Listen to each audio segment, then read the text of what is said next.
നിങ്ങളുടെ കൂടെ ഒരു പരിശുദ്ധാത്മാവുണ്ട്, നിങ്ങളുടെ കൂടെ ഒരു സഹായകനുണ്ട്. യേശു പറഞ്ഞു, ഞാൻ നിങ്ങളെ അനാഥരായിട്ട് വിടത്തില്ല, ഞാൻ നിങ്ങളെ അനാഥരായിട്ട് വിടത്തില്ല, ഞാൻ നിങ്ങളുടെ കൂടെ വരും. ഇന്ന് യേശു തന്റെ ആത്മാവിനാൽ നമ്മുടെ കൂടെ ഉണ്ട്. കഴിഞ്ഞ ദിവസം കർത്താവ് പറയുകയായിരുന്നു, നീ എന്ത് ചെയ്താലും ഞാൻ കൂടുതൽ അടുത്ത് വരികയല്ല, നീ എന്നെ കൂടുതൽ അടുത്ത് അറിയുന്നു എന്ന് മാത്രമേ ഉള്ളൂ വ്യത്യാസം. നിങ്ങൾ പൾസ് പിടിച്ചു നോക്കാറില്ലേ? നിങ്ങൾ അങ്ങനെ വിരൽ വെച്ച് ശ്രദ്ധിക്കുമ്പോൾ മാത്രമല്ല അത് മിടിക്കുന്നത്, അതിന് മുമ്പും മിടിക്കുന്നുണ്ട്, അതിന് ശേഷവും മിടിക്കുന്നുണ്ട്. നിങ്ങൾ അതിലേക്ക് ശ്രദ്ധ തിരിക്കുമ്പോൾ നിങ്ങൾ അതിനെ തിരിച്ചറിയുമെന്ന് മാത്രം. പരിശുദ്ധാത്മാവിന്റെ ശബ്ദം, പരിശുദ്ധാത്മാവ് ഒരിക്കലും ലൗഡല്ല. യേശു ഒരിക്കലും ലൗഡല്ലായിരുന്നു. അതുകൊണ്ടാണ് ബൈബിൾ പറയുന്നത്, നിങ്ങൾ അവന്റെ ശബ്ദം വീഥികളിൽ കേൾക്കയില്ല, അവൻ നിലവിളിക്കുകയില്ല. വിളിക്കപ്പെട്ടവർക്ക് മാത്രമേ യേശുവിനെ തിരിച്ചറിയാൻ കഴിഞ്ഞുള്ളൂ.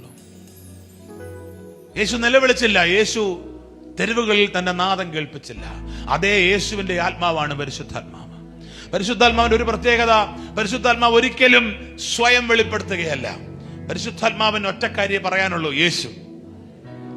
യേശുവിന് ഒറ്റക്കാരിയെ പറയാനുള്ളൂ പരിശുദ്ധാത്മാവ്. പിതാവാം ദൈവം യേശു പറഞ്ഞു, എനിക്ക് പറയാനുള്ളത് പിതാവിനെ കുറിച്ചും പിതാവ് എന്നോട് പറഞ്ഞ കാര്യങ്ങളെ കുറിച്ചും എനിക്ക് ചെയ്യാൻ തന്ന പ്രവർത്തികളെ കുറിച്ചുമാണ്. അതാ തൃത്വത്തിന്റെ പൂർണ്ണത.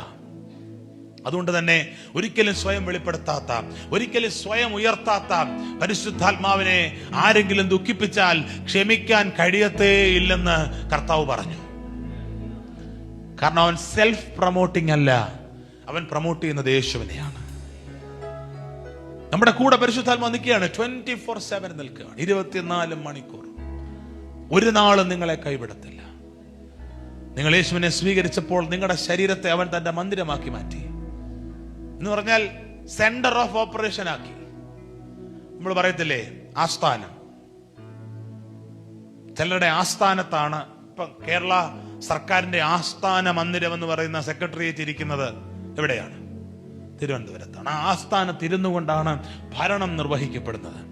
അതുപോലെ പിശാചിനെ കീഴ്പ്പെടുത്തുന്ന, ദൈവപദ്ധതിയെ വെളിവാക്കുന്ന ദൈവപ്രവൃത്തി പരിശുദ്ധാത്മാവ് ഇരുന്ന് ചെയ്യുന്ന ആസ്ഥാനം കോട്ടയത്തല്ല, അത് ദേവലോകത്തല്ല, അത് പാത്രിയാർക്കയിലോ അല്ലെങ്കിൽ റോമിലോ അല്ല, അത് ഞാനും നിങ്ങളുമാകുന്ന അവന്റെ മന്ദിരത്തിലിരുന്നു കൊണ്ടാണ്.